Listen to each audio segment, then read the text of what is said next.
Salut à tous! Dans cette vidéo, plongeons ensemble dans l'univers captivant de l'apprentissage. Décortiquons les étapes cruciales que vous traversez lors de l'acquisition de nouvelles compétences ou de changements d'habitude. L'objectif?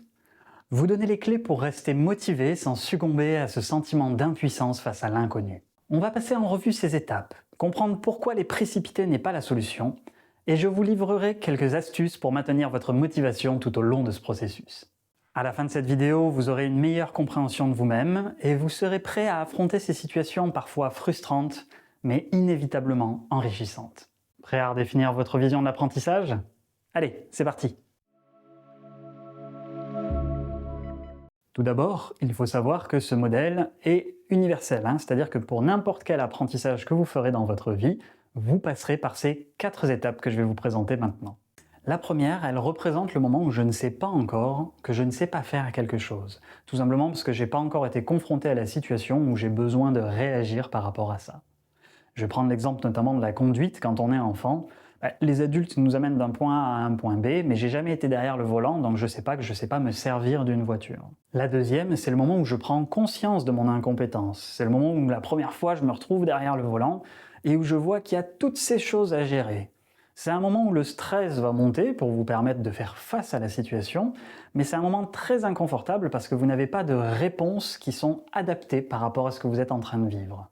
Au-delà du fait que cette étape nécessite beaucoup d'énergie pour que le cerveau puisse mettre en place des nouveaux comportements, puisse réfléchir à la solution la plus adaptée par rapport à la situation, elle va pouvoir être aussi peut-être très frustrante. En effet, plus ce que vous cherchez à apprendre est complexe, plus le cerveau aura besoin d'essais-erreurs pour trouver la bonne solution et surtout pour arriver à la mettre en place dans la majorité des cas.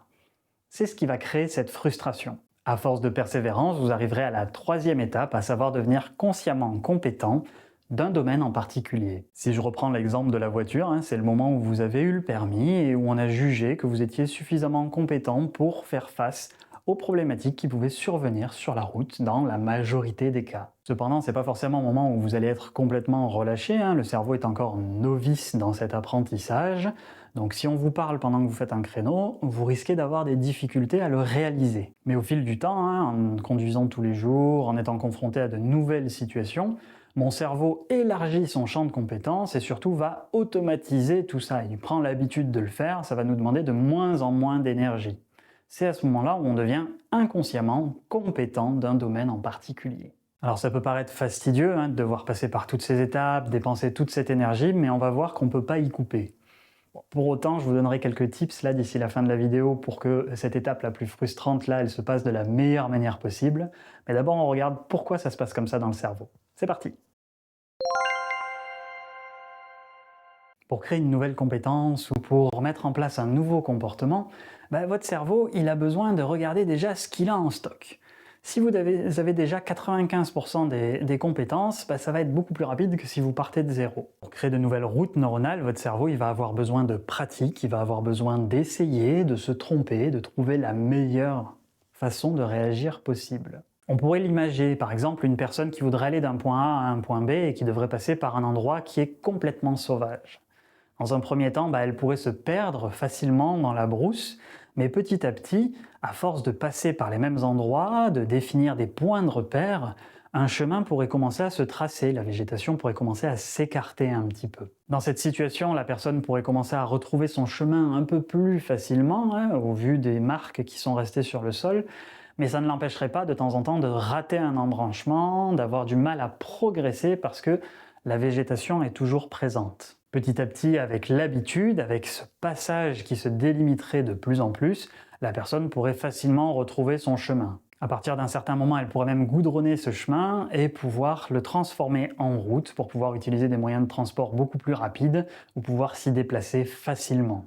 Et c'est ça en fait qui se passe au niveau du cerveau. Plus on utilise un chemin, plus il est accessible et plus le cerveau peut traiter rapidement les informations jusqu'à ce que ça devienne une autoroute en fait, où il n'a plus besoin de réfléchir, c'est tout droit et il a juste à foncer. D'où l'intérêt quand on apprend quelque chose à faire le bilan sur ses points forts et sur ce qu'il nous reste à apprendre pour pouvoir se focaliser sur ce qu'il nous manque et regarder ce que les autres ont déjà fait pour pouvoir faciliter la création de ce chemin.